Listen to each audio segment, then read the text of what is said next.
दोस्तों, स्वागत है आपका आपके YouTube चैनल में जिसका नाम है माय एक्सपर्ट डॉक्टर। मैं आपके साथ हूँ doctor Shalini Singh Salunke, consultant physician की तरह। सबसे पहले तो मैं आप लोगों को बहुत बहुत धन्यवाद देना चाहती हूँ। आपके साथ और भरोसे के साथ इस चैनल ने अपने पहले 100 सब्सक्राइबर्स पूरे कर लिए हैं, वो भी केवल 11 दिनों में। ये एक अच्छी उपलब्धि है और मुझे पूरा यकीन है कि यही साथ और भरोसा, आपका प्यार मुझे मिलता रहेगा। तो इस मौसम की, इस मॉनसून की पहली बारिश के साथ हम 1000 सब्सक्राइबर्स को एक साथ जश्न मनाएंगे, चाय की चुस्कियां लेते हुए। आज इस मौके पर मैं ये भी शेयर करना चाहती हूँ आप लोगों से कि ये चैनल शुरुआत करने के पीछे मेरा उद्देश्य क्या था। बात उन दिनों की है जब मैंने MBBS जस्ट पास किया था और मैं एक सरकारी अस्पताल में कार्यरत थी डॉक्टर की तरह। तब से लेकर आज तक इन कई सालों में मैंने एक चीज जो अपने सोसाइटी के लिए नोटिस की है, लोगों के प्रति देखी है, वो ये है कि उनका अपने स्वास्थ्य को लेके, अपने शरीर को लेके जानकारी और रवैया बहुत हल्का है। लोगों को जागरूकता नहीं है अपने आप को हेल्दी रखने की, फिट रखने की। इसके कारण होता क्या है कि जब उनको समय रहता है कि वो अपनी सेहत पर ध्यान दे पाए तब वो देते नहीं है, और उसके बाद भविष्य में उनको कई रोग घेर लेते हैं, उनका भविष्य अंधकारमय हो जाता है, फिर वो उसके प्रति चिंतित रहते हैं। ये गलत है ना। बस इसी, और ये होता क्यों है? क्योंकि नॉलेज नहीं है लोगों को। तो बस इसी कमी को पूरा करने के लिए मैंने ये चैनल शुरू किया है, ताकि मैं लोगों को छोटी से छोटी, बड़ी से बड़ी बात उनके स्वास्थ्य से रिलेटेड बता पाऊँ, उनकी जानकारी बढ़ा पाऊँ, ताकि वो जानकारी के साथ, एक अच्छे दृष्टिकोण के साथ, पूरी कोशिश करते हुए अपनी सेहत को अच्छा रख पाए और एक अच्छा स्वस्थ जीवन जिए और एक अच्छी सोसाइटी, स्वस्थ सोसाइटी के साथ रहें। अब इसमें आज के टाइम पे देखा जाए तो सबसे बड़ी हमारे सेहत की दुश्मन है कोविड-19 की बीमारी। इसीलिए हमने शुरुआत की है इसके प्रति लोगों को जागरूक करने से। इसके बाद हमारा टारगेट ये है कि हम डायबिटीज, ब्लड प्रेशर, मोटापा, हार्ट की बीमारी, किडनी से रिलेटेड बीमारी जो है, इन सब बड़ी चीज़ों को लेके जो एक्चुअली आज की सोसाइटी में हेल्थ बर्डन की तरह मानी जाती है, उसको टारगेट करते हुए उनके बारे में पूरी जानकारी देंगे। तो चलिए दोस्तों, साथ में चलते हैं एक उज्जवल और स्वस्थ भविष्य की ओर, नॉलेज को साथ में लेके, एक मोटिवेशन को साथ में लेके और एक पॉजिटिव एटीट्यूड से। अगर आपको अभी तक की हमारी कोशिशें पसंद आ रही हैं, ये जानकारी जो मैं दे रही हूँ अच्छी लग रही है, तो प्लीज़ लाइक कीजिए, ज़्यादा से ज़्यादा लोगों के साथ शेयर कीजिए ताकि उन्हें भी इसका फ़ायदा हो। और सब्सक्राइब करना मत भूलिएगा, क्योंकि आप सब्सक्राइब करेंगे तभी आपको नोटिफिकेशन मिलेगा आगे आने वाले वीडियोस को लेके।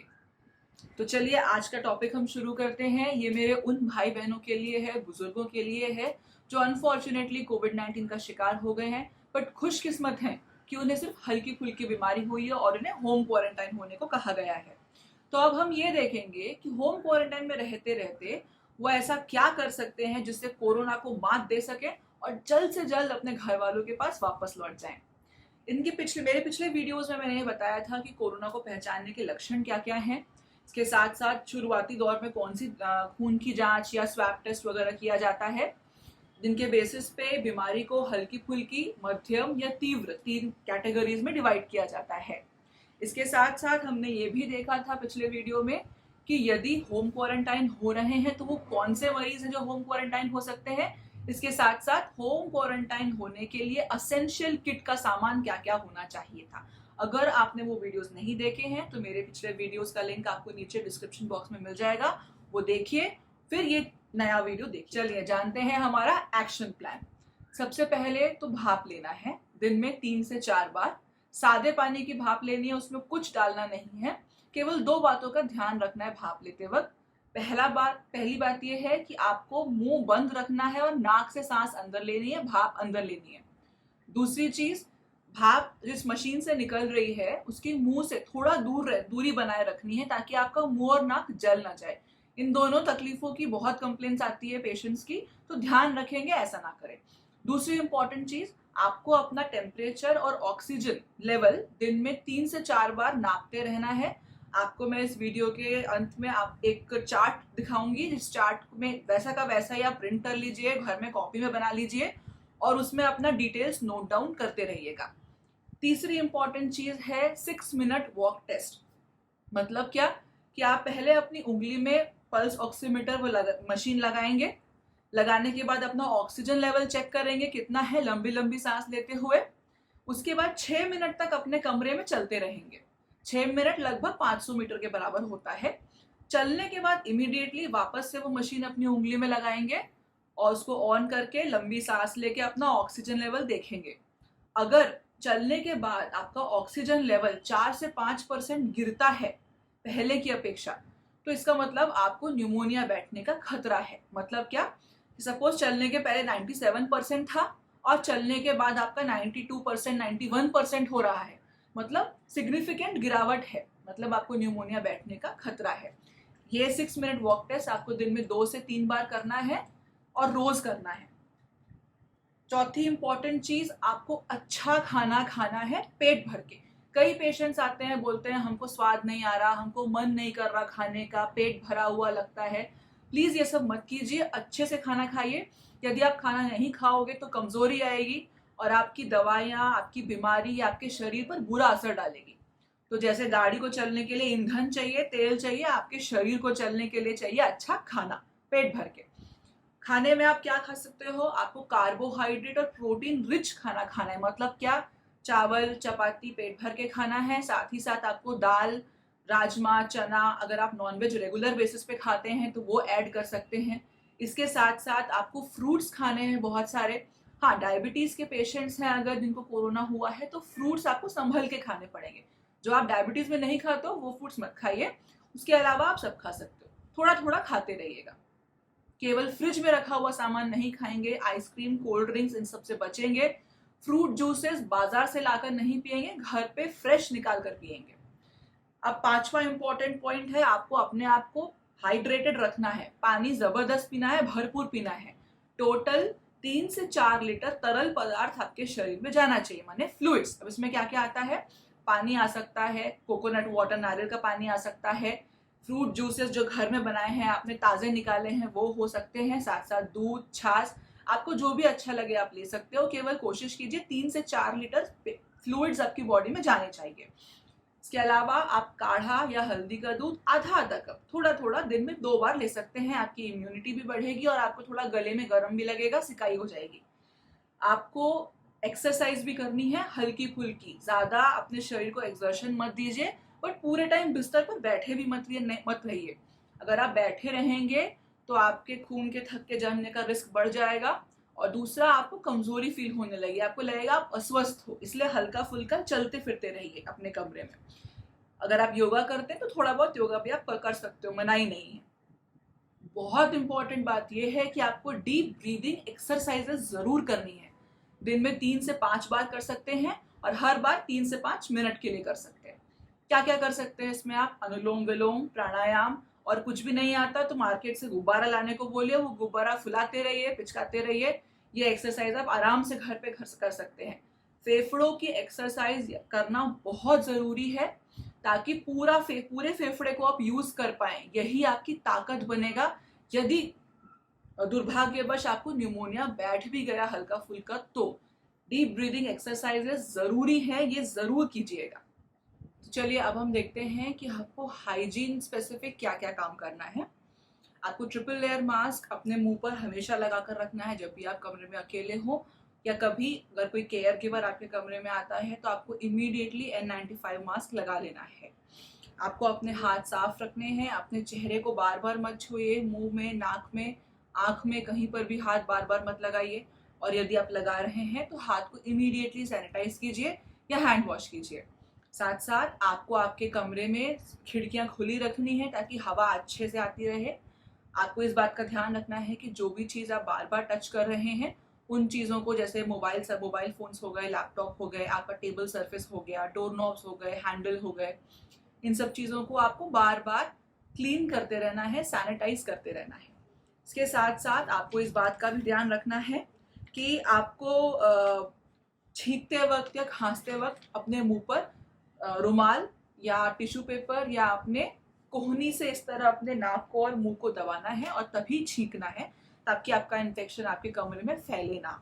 इसके साथ साथ यूज करने के बाद आपको अपने मास्क और अपने ग्लव्स को, आप जो भी चीजें यूज कर रहे हैं, टिश्यू पेपर, इन सबको एक क्लोज्ड कंटेनर में डालना है और उसमें 1% सोडियम हाइपोक्लोराइड क्लोराइड सोल्यूशन डाल के उसको डिसइंफेक्ट करना है फेंकने से पहले। ये हो गया आपको साफ सफाई रखने के लिए क्या क्या काम करना है। इसके अलावा बहुत ज़रूरी होता है कोरोना के टाइम पर अपना दिमाग शांत रखना, मन शांत रखना। हम जानते हैं ये समय थोड़ा मुश्किल होता है, आपको अपने लिए तकलीफ होती है, अपने परिवार वालों के लिए तकलीफ होती है, लेकिन घबराने से इसका कोई इलाज नहीं होगा। यकीन मानिए, एक डॉक्टर की तरह आपको बता रही हूँ, यदि आप घबराएंगे या आप तकलीफ लेंगे, बहुत ज़्यादा एंग्शियस होंगे, तो आप सांस गलत तरीके से लेंगे, छोटी छोटी सांस लेंगे, तेज तेज सांस लेंगे, इससे आप अपने फेफड़ों का पूरा यूज नहीं कर पाएंगे। आपको ऐसा नहीं करना है। कभी भी आपको ऐसा लगे आपको घबराहट हो रही है जो नॉर्मल है, तो आप लंबा लंबा सांस लीजिए। जैसे ही आप लंबा सांस लेंगे आपका दिमाग शांत हो जाएगा और आपके फेफड़ों को अच्छे से ऑक्सीजन मिल पाएगी, फेफड़ों का पूरा यूज हो पाएगा। तो ऐसा ज़रूर कीजिए। इसके अलावा आप अपने आप को किसी न किसी एक्टिविटी में बिजी रखिए। कुछ ऐसी हॉबीज़ होंगी आपकी जो आपने पहले कोशिश की होगी पर समय ना मिलने के कारण पूरी नहीं कर पाए होंगे। जैसे गिटार बजाना सीखना है, गाना बजाना सीखना है, या कुछ स्टोरीज लिखना सीखना है, आपकी हैबिट है, आप चाहते हो वो करना, तो वो कीजिए। गार्डनिंग कीजिए, अपने छोटे से कमरे में एक पौधा लगाइए, उसको पानी दीजिए, प्यार दीजिए। आप जो करना चाहिए वो कर सकते हैं। अपने साथ थोड़ा समय दीजिए, जो आज की रोजमर्रा की जिंदगी में बहुत जरूरी है। अपने आप को ढूंढिए। अपने आप को ढूंढेंगे, बेहतर बनाएंगे, तो एक बेहतर भविष्य के लिए अपने आप को तैयार कर पाएंगे। तो ये 14 दिन भविष्य के नाम लिख दीजिए। चलिए, तो हम जानते हैं अब परिवार वालों की सुरक्षा के लिए हम क्या कर सकते हैं। तो सबसे पहली बात, आप प्लीज़ अपने कमरे में ही रहिए, अपने कमरे के बाहर बिल्कुल मत जाइए। यदि आपका केयर गिवर आपके कमरे में आ रहा है तो आप N95 मास्क तुरंत से लगा लीजिए और उससे 2 मीटर का डिस्टेंस बनाकर रखिए। आप खाना अपने कमरे में ही खाइएगा। कुछ दिन आपको अपने घर वालों से दूर रह के खाना पड़ेगा, बट कोई बात नहीं, हम वीडियो कॉल पे उनके साथ जुड़ के खाना खा सकते हैं ना।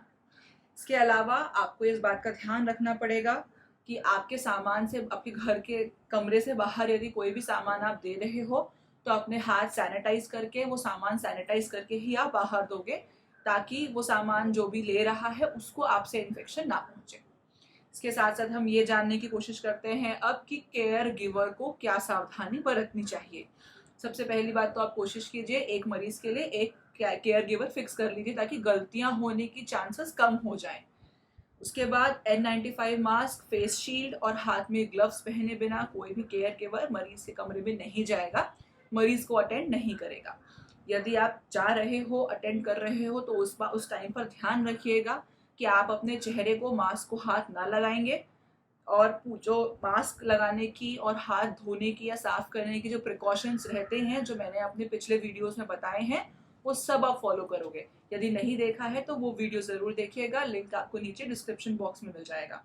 इसके साथ साथ आप जब भी बाहर आते हैं कमरे से तो आप मास्क को डिस्कार्ड करेंगे, फेंकेंगे, ग्लव्स को फेंकेंगे, और फेंकने के बाद एक क्लोज कंटेनर में डालने के बाद उसमें 1% सोडियम हाइपोक्लोराइड सोल्यूशन डालेंगे, उसको डिसइंफेक्ट करेंगे फेंकने के पहले। इसके बाद आपको अपने हाथ को और मुंह को अच्छे से धोना है, ताकि कोई भी रिस्क ना रहे आपको इन्फेक्शन पकड़ने का। आपको मरीज के बर्तन अलग रखने हैं। जिस बर्तन में आप पेशेंट को खाना दे रहे हैं वो सेट पूरा अलग रखिए और उसको बराबर ध्यान से अच्छे से धोइए, जब भी आप पेशेंट को खाना दे रहे हैं उस वक्त, और जब उससे आप प्लेट्स बाहर ले रहे हैं तब, उसके बाद। और उस सेट पे कोई और खाना नहीं खाएगा, उसको अलग से रखिएगा।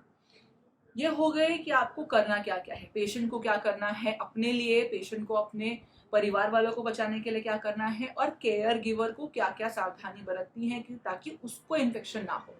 अब हम ये जानते हैं कुछ खास लक्षण जो आपको बहुत ध्यान देने हैं, सतर्क रहना है, जिनके लिए आपको, अगर वो कभी भी दिखे आपको मरीज में या अपने एज अ पेशेंट अपने आप में, तो आप इमीडिएटली अपने डॉक्टर को या हॉस्पिटल में जो भी इंचार्ज है उसको इन्फॉर्म करेंगे। सबसे पहली चीज़, आपको अगर बुखार, तेज बुखार आ रहा है, 101 डिग्री के ऊपर बुखार आ रहा है तो। दूसरा, आपको सांस लेने में तकलीफ हो रही है, घुटन जैसी लग रही है, आपको छाती में टाइटनेस लग रहा है, जड़ लग रहा है, तकलीफ हो रही है, दर्द हो रहा है, तब। चौथा, आपका ऑक्सीजन लेवल 94% से कम हो रहा है। और पांचवा, आपको कंफ्यूजन हो रहा है, आपको समझ नहीं आ रहा है दिन है रात है, बुझी बुझी सी बातें कर रहे हैं, यदि ऐसे कोई लक्षण आपको दिख रहे हैं तो इमीडिएटली अपने डॉक्टर को इन्फॉर्म कीजिए, ताकि अगर एडमिशन की ज़रूरत हो या कुछ ब्लड टेस्ट करवाने की ज़रूरत हो तो वो उसका डिसीजन ले सके और आपके इलाज में बिल्कुल देरी ना हो। ये हमने लक्षण जान लिए। अभी सतर्क कब रहना है? तो इस बीमारी के 2 चरण होते हैं। पहले 7 दिन, जब पहले दिन आपने अपने लक्षण देखे, जिस दिन भी आपको लगा कि आपके शरीर में कोई भी लक्षण आए हैं, वो आपका पहला दिन हो गया। पहले दिन से 7वें दिन तक आपको होता है वायरस का फेस। उसमें वायरस आपके शरीर पे रहता है, बढ़ता है, नुकसान पहुंचाता है। 7वें दिन, 8वें दिन, 9वें दिन के आसपास आपकी इम्यूनिटी काम करना शुरू करती है उसके अगेंस्ट, और 7वें, 8वें, 9वें, 10वें दिन तक ये खतरनाक दिन होते हैं, क्योंकि इन दिनों में आपकी तबीयत ज़्यादा खराब हो सकती है। तो जब पहले सिम्टम से 7 दिन गिन लेंगे, 7वें दिन से 8वें दिन, 9वें दिन, 10वें दिन, 11वें दिन, 12वें दिन, ऐसे 5 दिन आपको बिल्कुल सावधान रहना है, अलर्ट रहना है। यदि कुछ भी तकलीफ आपको आती है तो तुरंत पकड़िए और तुरंत अपने डॉक्टर को इन्फॉर्म कीजिए। तो अब देखते हैं कि खुश होने वाला, लड्डू बांटने वाला दिन कब आएगा, मतलब डिस्चार्ज कब होंगे होम क्वारंटाइन से।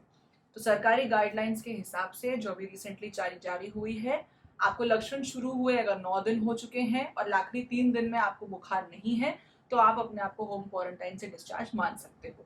हाँ, अगर आपको हल्के फुल्के तकलीफ रही है, थोड़ा हल्का फुल्का बुखार है, 9 दिनों में भी रहता आ रहा है, तो आपको आपके डॉक्टर की सलाह लेनी पड़ेगी। आमतौर पर 9 से 14 दिन के बीच में आपको होम क्वारंटाइन से छुट्टी मिल जाएगी। आप अपने घर वालों के साथ खुशी मना पाएंगे। स्वैब टेस्ट करने की ज़रूरत है कि नहीं?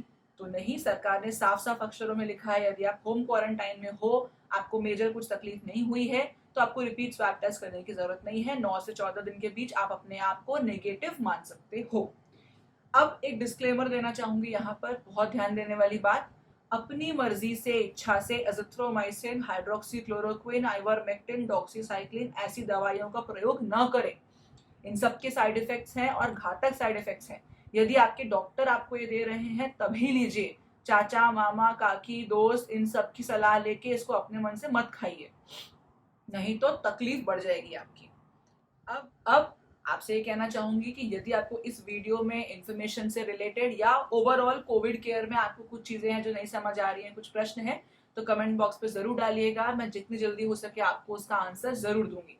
सब समस्याओं का समाधान मिलेगा यहाँ पर। इसके साथ साथ अगले वीडियो में, जैसा कि मैं पहले भी बोल चुकी हूँ, हम वैक्सीन से जुड़ी हुई बहुत महत्वपूर्ण चीज़ों के बारे में डिस्कशन करेंगे, जैसे कि वैक्सीन किनको लगानी चाहिए, किनको सावधानी बरतनी चाहिए, वैक्सीन लगाने के बाद कुछ साइड इफेक्ट्स हैं क्या, या उनसे बचने के लिए हमको कुछ करना है, इसकी इम्यूनिटी डेवलप होने में कितना समय लग सकता है, ऐसी सारी जानकारी। और सबसे इम्पोर्टेंट, वो तो मैं भूल ही गई, कि 5 वैक्सीन जो हमारे पास हैं, इसमें से सबसे अच्छी हमारे लिए कौन सी है, ये प्रश्न भी आप लोग के मन में होगा। तो इन सब क्वेश्चंस के आंसर हम अगले वीडियो में देखेंगे। तब तक के लिए स्वस्थ रहिए और अपने अपने घरों में मस्त रहिए।